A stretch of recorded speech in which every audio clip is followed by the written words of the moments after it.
राज्यातील सरपंच आणि उपसरपंच यांच्या मानधनात दुपटीने वाढ करण्याचा महत्त्वपूर्ण निर्णय महायुती सरकारने घेतला आहे। या निर्णयानुसार आता सरपंचांना ग्रामपंचायतीच्या लोकसंख्येच्या वर्गवारीनुसार 6,000 ते 10,000 रुपये तर उपसरपंचांना 2,000 ते 4,000 रुपये दरमहा इतके मानधन मिळेल।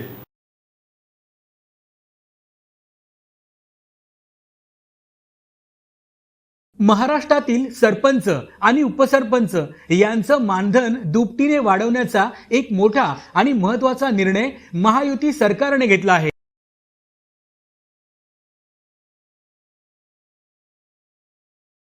या निर्णयानुसार आता सरपंचांना ग्रामपंचायतीच्या लोकसंख्येच्या वर्गवारीनुसार 6,000 ते 10,000 रुपये तर उपसरपंचांना 2,000 ते 4,000 रुपये पर्यंतचं दरमहा मानधन मिळणार आहे। सध्या सरपंचांना 3,000 पासून ते 5,000 रुपयांपर्यंतचं मानधन मिळतं तर उपसरपंचांना दरमहा 1,000 ते 2,000 रुपयांपर्यंतचं मानधन मिळतंय। महाराष्ट्रातील 28,813 ग्रामपंचायतींच्या सरपंच आणि उपसरपंचांना या मानधन वाढीचा मोठा लाभ मिळणार आहे।